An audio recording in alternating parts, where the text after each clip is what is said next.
Do I start now? Yeah. Okay. Well, welcome. We're here to talk about circular economy, how we really kind of answer the question of that opening. How would we design a new planet? Only one that has 7.2 billion people on it, not the one that we started out with. I'm going to start by having a chat with Ellen MacArthur. Ellen, where is she? Does she pop up somewhere? I'm here. Can you hear me, Tom? Oh, a disembodied voice. Oh, there you are. Hey, Ellen, how are you? Tom Friedman. Nice to see you. Thank you for joining us remotely. I want to begin with one selfish question, just for me. What did you learn about planet Earth from sailing around it that you didn't know before you started? That's an interesting question. I always wanted to sail. It was my dream from the age of 4 years old, and I thought I'd be doing it all my life. So when you go out on that boat and you go out on the ocean, you enter a different world. You enter a world where you're at sea, you're 2,500 miles away from the nearest town, and you have with you all you need for your survival. The minimum, of course, because you have to be light, but you have with you everything you need for your survival. And you develop this overwhelming understanding of what it is to have finite resources, because what you have on the boat is all you have. There is no more. Interesting. And I began to realize that on the boat, but it was when I crossed the finish line that it really dawned on me that our global economy is no different. We have, in the history of humanity, we have resources available to us once, and yet the simple way that our economy functions uses those resources up. And it was a bit like seeing something under a stone. You know, you could put that stone back and carry on with your dream job of racing around the world, or you could put the stone aside and learn more, and I chose the latter, and that led to the circular economy. You know, it's interesting. I was talking to your colleague Michael here just before we went out, and you know, there's sort of three parts of this whole environmental story. There's the part that gets the most attention. How do we generate more clean energy? You know, solar panels, wind, etc. And there's another part. How do we conserve?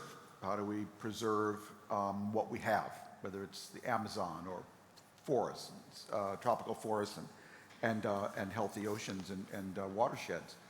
But you're really focused on that third part. How do we redesign how we interface with this planet? That if we don't do that, we can never produce enough solar panels, and we're not going to be able to conserve enough of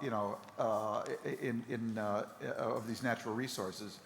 So talk about that, how that this third piece, which tends to get a little overlooked, the design part, where is your thinking on that right now? I'd almost go one stage further back. You know, when you look at how our economy functions today, it's predominantly linear. So we take a material, we use it up, and then at the end of the life of that product, we throw that material away. Yeah. Generally, most of it gets thrown away. Some's recycled, but not by design. Right. That's linear. So the materials flow over and off a conveyor belt, and it's very wasteful. It's extractive and consumptive. Take, make, throw away. Take, make, waste. With a circular economy, it's entirely different. Right from the outset, right at the beginning of doing anything within our economy, you eliminate waste and pollution. You eliminate what you don't need. And in today's world, why would we ever make anything that's going to become waste when we have finite resources? Number one. The second is that once we've made the products, we circulate them. Not just the materials, but we keep those products themselves at their highest value for as long as possible. There's massive carbon savings there. And then finally, we regenerate nature, because anything biological, cotton, timber, food waste, human waste, that should go back to the ground, because for billions of years it has. And suddenly, to go back to your question, you go from that extractive, consumptive model where you're trying to slow down your demise by doing less, to one which by design the entire economy makes the world a better place. The entire economy makes the world use less carbon, and the economy itself becomes the solution. Give an example of how that would work with a product, with a sailboat, with anything that could illustrate that vividly. I guess you could take two examples. It would be better to illustrate. You could have a technical example, so something made out of generally metals and plastics, and a biological example. The biological example would mean that Anything biological would be kept at its highest use for as long as possible. So that could be a replacement for styrofoam, which is made out of mycelium, out of fungus. This happens, it exists. There's a big company in the US that makes this. That packaging will never be waste because it's designed to fit within the biological cycle from the outset. Yeah. So that will cycle biologically and feed the economy, the biological economy. Take a technical example, look at a car. You know, at the moment when we buy our cars, we buy one. So we own all the materials in our car. When it sits on our driveway at our house, we own it. When it breaks, we don't want to keep the materials and take the car apart and put them in our garage. What we do with that car is we sell it, or it goes to the wrecker's yard. When you build a circular economy, that car would be remanufactured. We wouldn't own the materials in it. We would have access to that vehicle. We would pay less per mile because we're accessing the use of the vehicle, which currently, you know, in Europe, they're parked 92% of the time. And the manufacturer, who knows exactly what's in that car, builds it so that they can monitor the state of it, so that they can remanufacture it before it breaks. And when we want a different car, it feeds back into a system that understands the vehicle, and then we get a different model. But it makes sure that those materials sit within the system. And economically, it's a win-win situation because the manufacturer is not tied to buying new raw materials every time they want to make money, which is that linear system. And we get access to a vehicle and we don't have to buy everything within it. We have a car that works and it's a service, which is better than having a car that breaks. So the entire system changes. It's not just the design, but it's the business model that that vehicle or that packaging sits within. You know, with the packaging, it sits with that, in that biological cycle. It's not a mixture of waste. It's designed for one system. I love it. I love win-win situations. And I've been hearing about the circular economy for a long time. Why hasn't it arrived at scale? I think it's beginning to scale, and we're seeing a very strong signal from the financial sector to make that happen. You know, there is an investment phase with circular economy. We know it's economically beneficial. We know there's a vast amount of money to be had in this circular regenerative economy because you're not tied to those, you know, those finite resources. Right. So we have financial signals that we see. And we also have some challenges around the large systemic change that's needed. So at the foundation, we have a huge plastic packaging project. In order to change the plastic packaging flow globally from one which is predominantly linear, only 2% of plastic packaging globally gets recycled into plastic of the same quality, which, you know, out of 78 million tons is quite frankly horrendous. But none of the big manufacturers can fix this themselves. It needs a consortia of organizations, of businesses, the biggest players to say, this is where we're going to go. We'll eliminate the plastic we don't need. We won't make plastic that will become waste. We will make sure that what we do make has a value, so that value will be captured and it will be fed back into the system. And once we make that plastic have value, we will make sure we circulate it. So that's a pretty big challenge to do globally, but we're seeing incredible momentum to global commitment with UNEP to make that happen. So it's starting, the ball is starting to roll a lot faster. In your sail around the world, did you run into a lot of ocean plastic? Not really. I was in the Southern Ocean for the majority of the time. So I was racing around Antarctica. No, my interest in this doesn't come from seeing plastic in the ocean. My interest comes from the fact that resources on our planet are finite, and a linear economy that uses them up simply can't work for us in the long term. So to close, and this is fascinating, a lot of young people here. And a lot of them really want to know, they want to make a difference, not just make a point. And I've had young people come to me, you know, what career should they go into? If you want to have an impact in the circular economy, and you were advising a young person here at this COP or anywhere in the world, what would you tell them? I could say it's about design, but it's way, way, way more than design. You know, the circular economy is the economy. It's not a bolt-on or a job in a box. It's the way the entire economy functions. So whatever your skill set as an individual, if it's in marketing, market the circular economy. If it's in finance, work out the financing that needs to sit behind a circular economy. If you're a designer, design the circular economy. It's an economic opportunity. It's an innovation opportunity. You know, we have this massive opportunity to make the world a better place. And that's such a positive story. So if you're a young person today, be part of the solution. Make the economy part of the solution. Yes. That's what I would say. Terrific. Thank you very much for joining us remotely. That was an inspiring message. Really appreciate it. Thank you very much. You take care.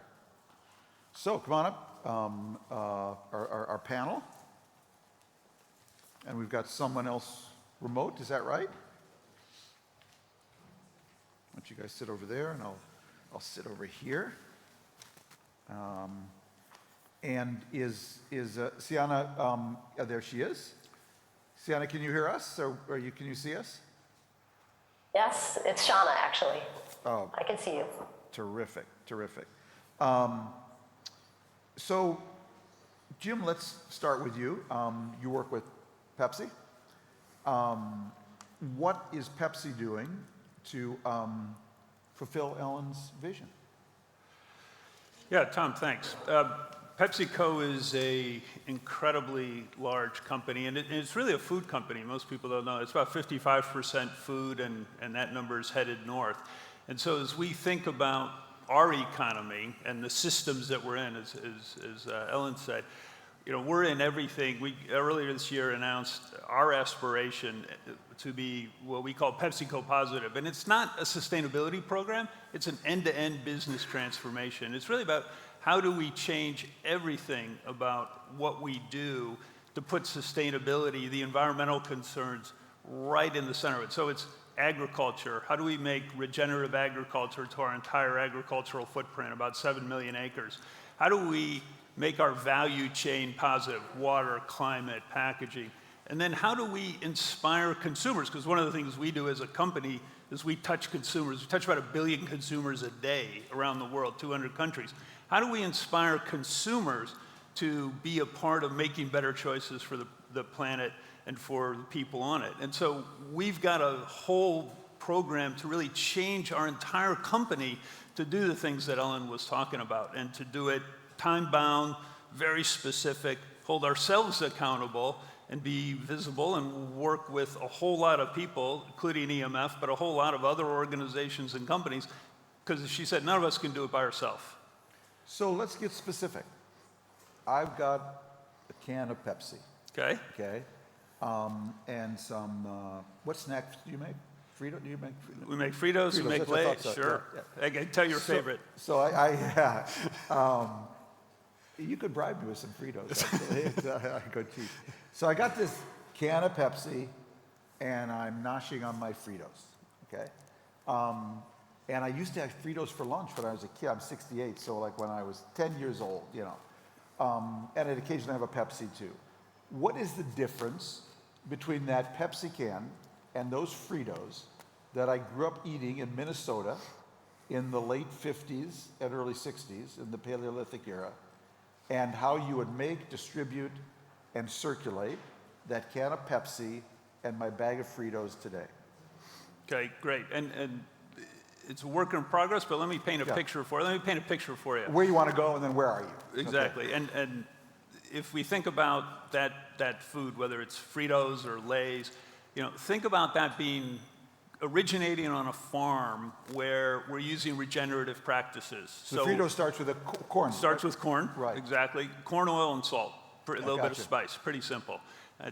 So it comes from a farm where we're using regenerative practices. You know, what's regenerative? Yeah, what does that mean? It's making things better. It's having a positive impact.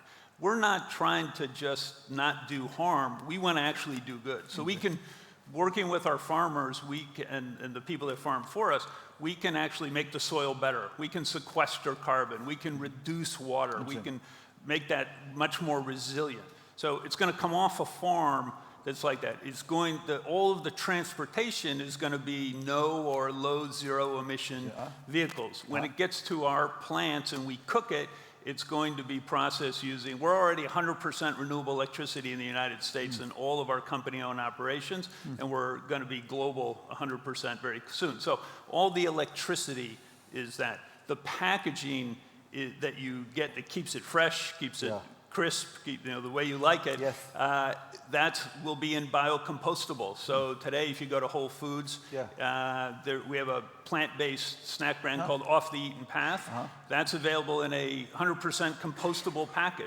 And we've said, we'll make that technology available to other companies at no charge because we want to scale, right? This is about how do we do big things. But I can't eat my Fritos and eat the Frito bag yet. Nope, not yet.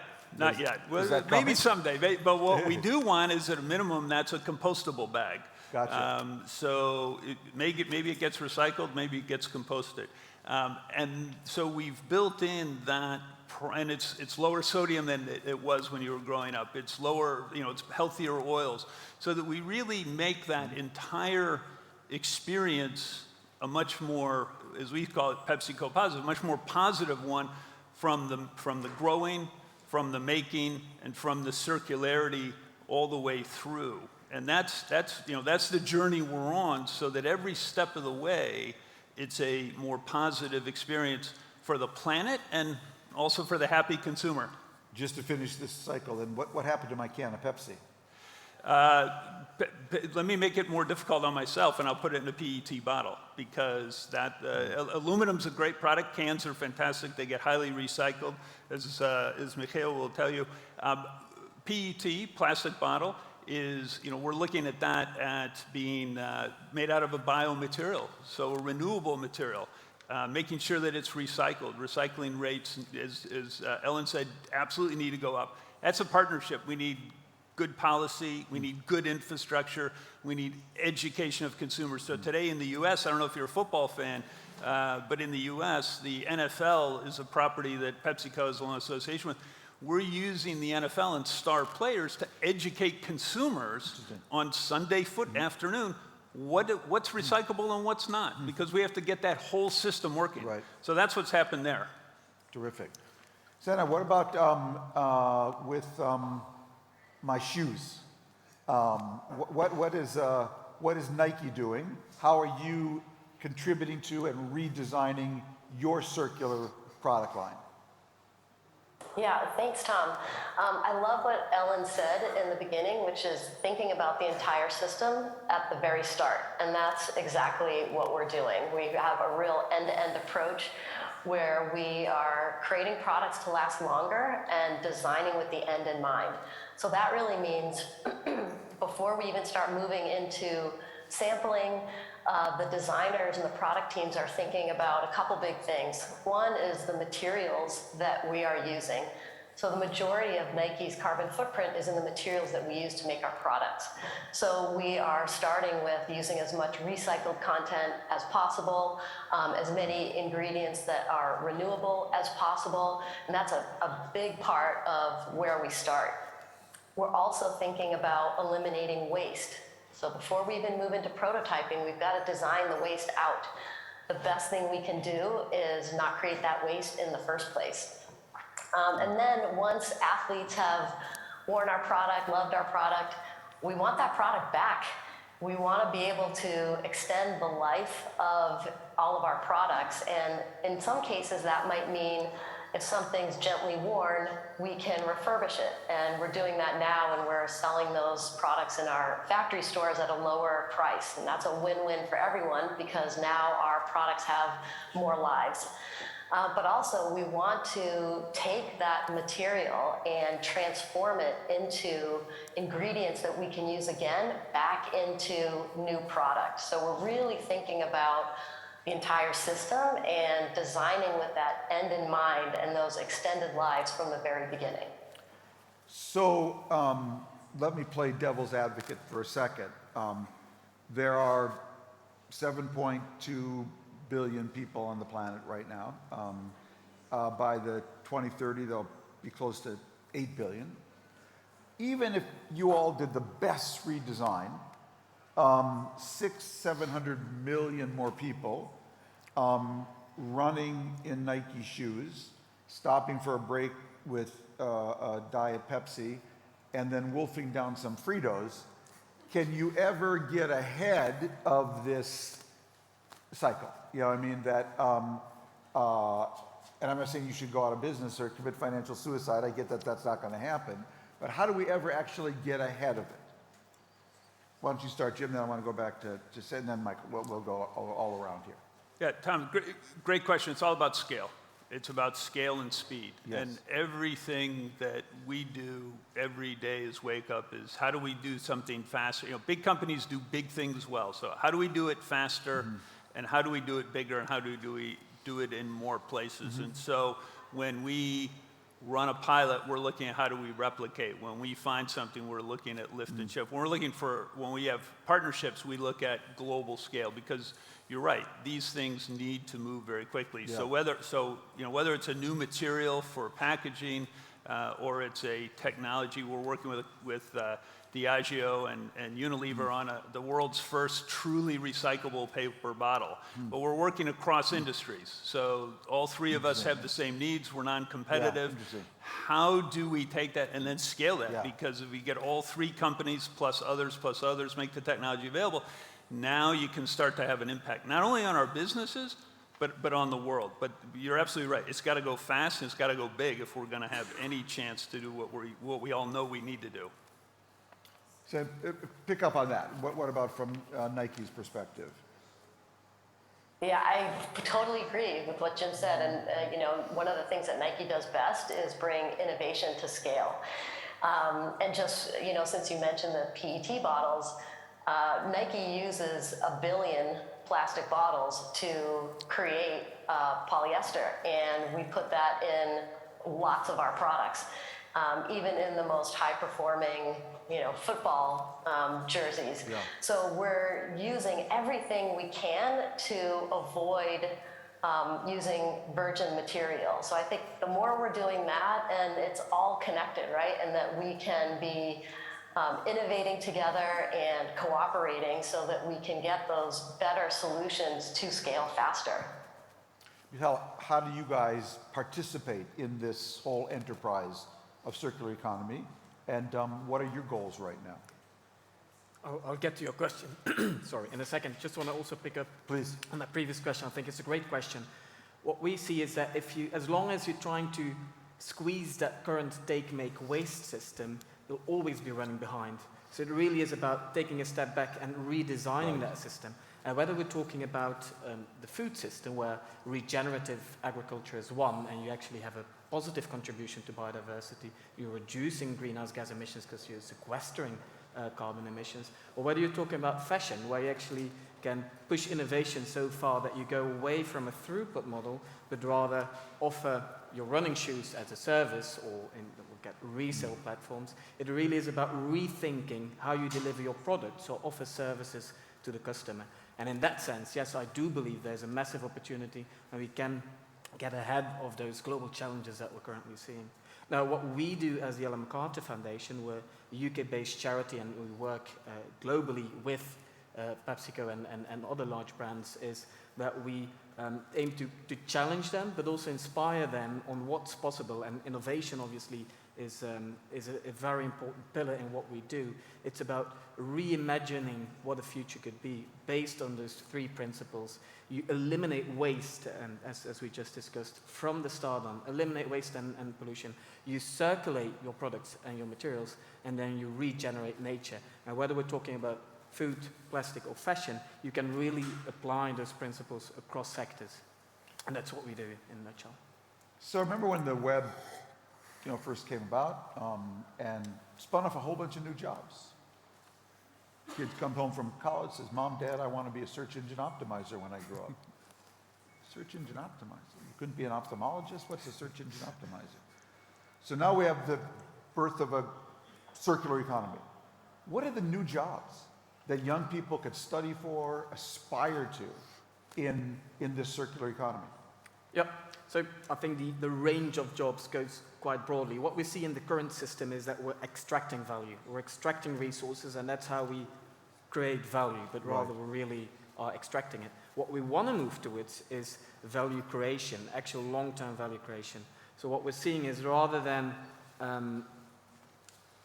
extracting value and getting the value out of the resources, we'll be moving towards upskilled labor.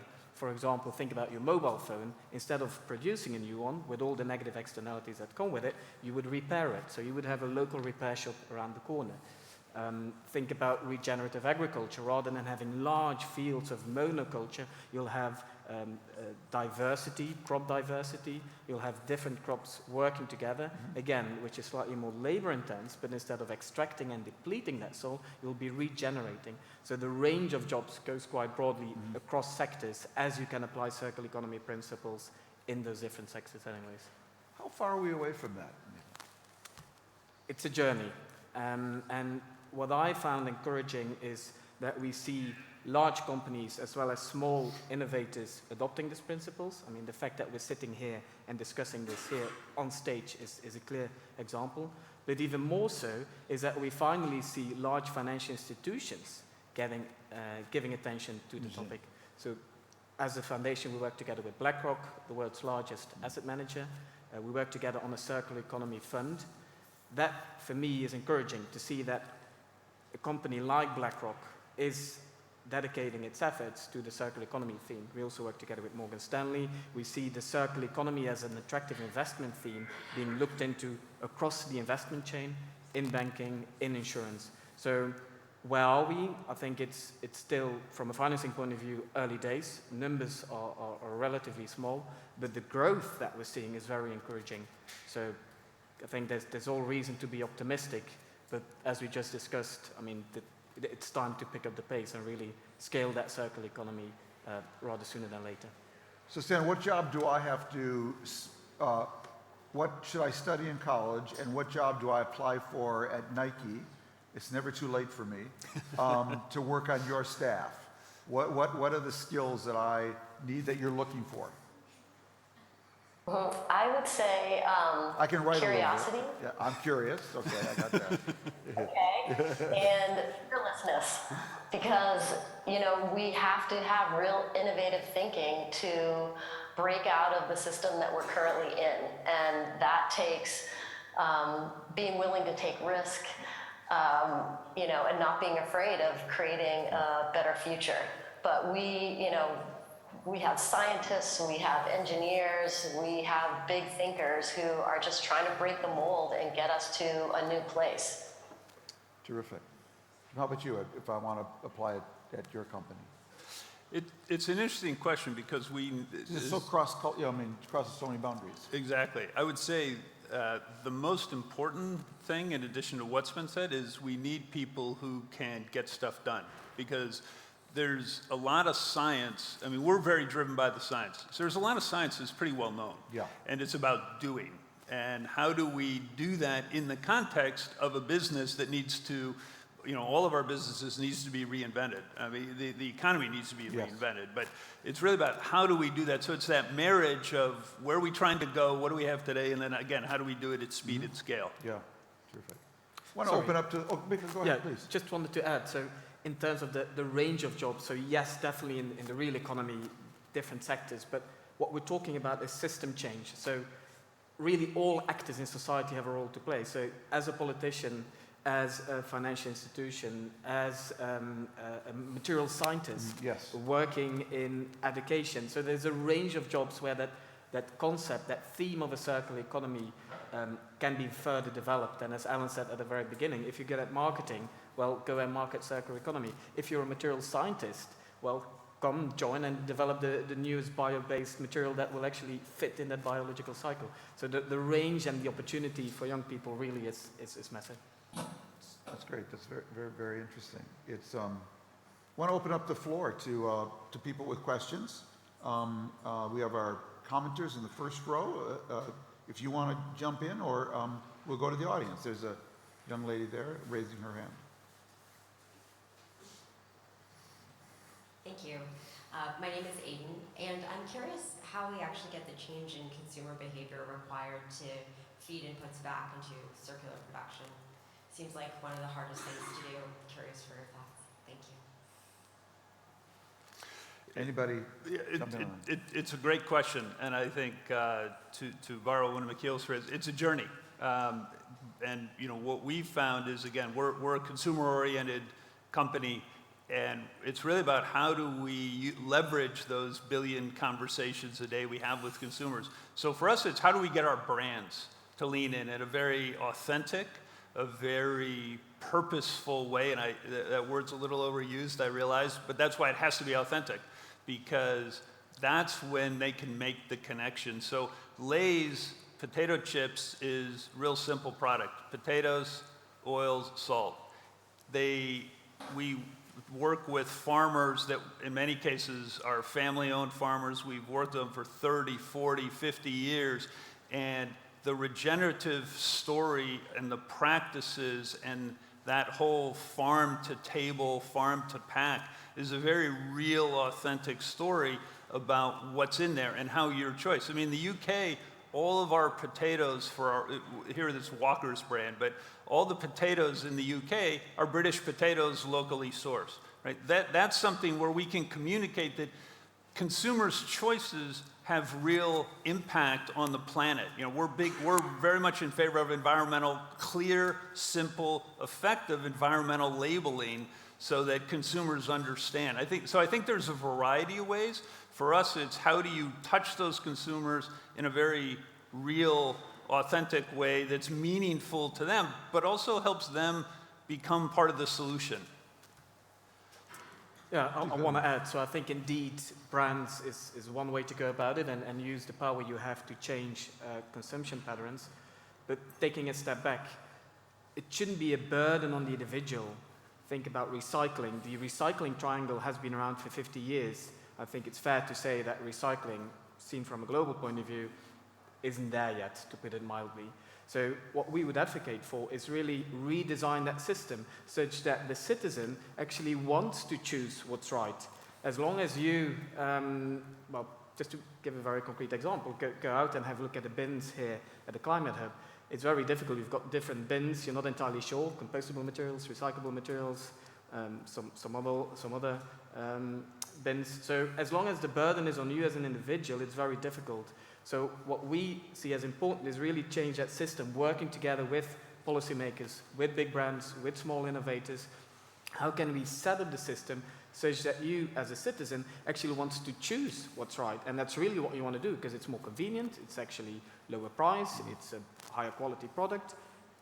So I think it goes hand in hand with, on the one hand, brands trying to change those patterns, but also redesigning that system. You want to pick up something again? We'll go to Sienna. I think that's a great point. A great example is a brand that we acquired 3 years ago, which is Sodastream. So Sodastream is in-home carbonation, no single-use plastic, allows you, it's actually the largest sparkling water brand in the world. And it allows you, as a consumer, to, from the very beginning, design a system that's all about reuse. And we're actually taking it now and expanding it into Sodastream Professional so that we take that same dynamic and put it into workplace and on the go and so on. But you're right, that system, and it's a terrific business. It's grown very rapidly since we've acquired it. It's expanded into more countries, and it's a fantastic benefit for the consumer. But it's a system that's been designed from the very beginning like that. Sienna? I would just add that people want to be part of this process. We've seen that where we've been doing apparel take-back at marathon races around the globe, and they're so excited to actually be able to bring their product, give it back, and know that it's going to go back into being reused for a new product. And so they're excited about it. It does require behavior change, but they want to be part of this process. What's the role of government in all this? Should they be passing regulations that force people to be part of this behavior change? Happy to give it a first go, and then give it a go. I think what we're seeing now in the current system, there are negative externalities, and obviously leading to climate change. That's why we're here today, but also loss of biodiversity, plastic pollution, soil depletion. To some extent, pricing in those the cost of those negative externalities, which we're paying anyway as society, whether it's costs for the health system, whether it's direct economic costs on businesses, decreasing yields, whether it's floods and so on. So providing that framework that they internalize some of the cost of the negative externalities, creating a level playing field for businesses, but having that clarity from a regulation point of view. I think that's one.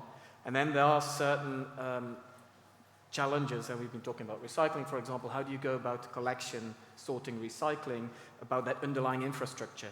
Or if you want to reuse clothing, how do you ensure that the items actually come back? You can have a take-back system that you set up as an individual company, but you also could be organizing that as a society. So there's a bit of carrot and stick, I think, in both directions to enable that transition. So, question here up front.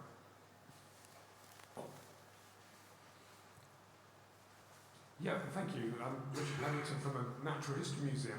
I was wondering how you balance the challenges of creating circularity and the reduction of carbon, because sometimes, and certainly in some of the stages, going to recycle products may actually have a bigger carbon footprint than going back to raw materials. And we see that in some of the motor manufacturing. The quality of the recycled materials isn't good enough to get back into there. And so there's kind of a balance. And are you going to get driven more by reducing your carbon footprint or the drive to circularity? And I just wondered how you kind of balance those challenges. I would say that balance is the exact right word.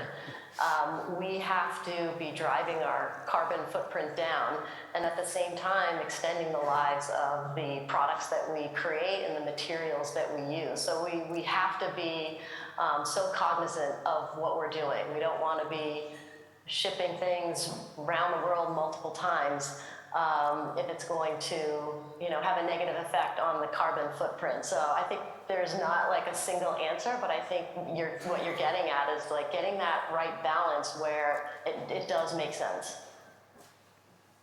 Please.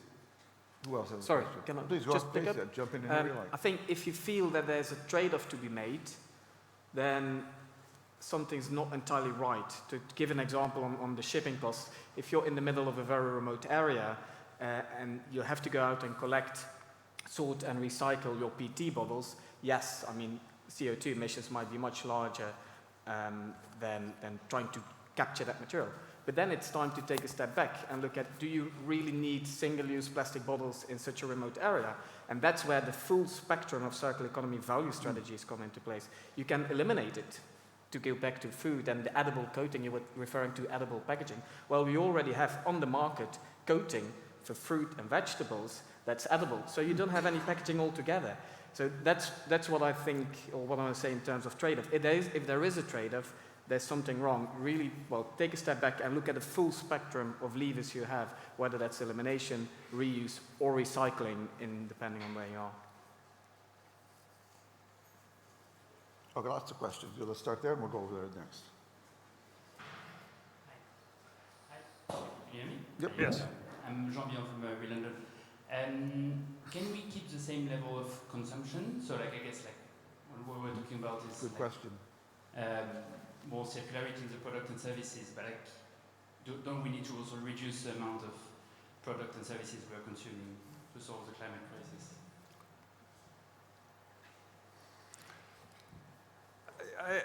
I think that Are you for birth control? not going close to that one. I think that there's a lot of waste, and there's there's going to be changes throughout the whole system, as you said. We've optimized the world, the economy in a particular way. I think the first step in all of it are the things that we've been talking about here, which is, do we have the right model? Have we eliminated all the waste? Have we thought through all the second and third order effects? I think there's so much opportunity in all of those things that, do at some point we get to some, I think that's an interesting question. I think we have so much runway on so many of these other things that there's some low-hanging fruit that we can start immediately working on. Yeah, I think I agree. So I think it's a great question, and especially one that at some point might become very relevant. But for now, the system, whichever sector you look at, the system is broken. And rather than, as I said in the beginning, rather than trying to slow it down, the material flows or the way of consumption, trying to squeeze a little bit further, we really have to go back to the drawing board and redesign that system. And that's what we should be doing first and foremost. And we see those opportunities, we see bright spots across industries, and that should be the focus first. And then if, for example, think about regenerative agriculture, if you're actually increasing soil health, if you're improving biodiversity by eating that apple, to give an example, then to some extent you want people to eat that apple. You don't want them to eat 150 apples a day, but you do want them to eat that apple because you are building, in that case, that soil health. So it's really about rethinking that system. Sandra, did you want to? Yeah, I think that's, I just would like to add that that's exactly right. And we've asked ourselves that question many times because we want to invite as many people into sport as possible and feel the joy of going for a run on a trail or going to a yoga class or competing at a high level. We want people to be able to feel that joy of sport, and that means we are creating products. But you know, it's exactly right. That's why the circularity in that system is so absolutely critical, so that we can be taking that material and transforming it over and over again. We had a question over here. Hi there. Just in terms of which you see as the sort of strongest value driver in this, if you compare, say, you know, new competitive frontier versus the onward march of regulations.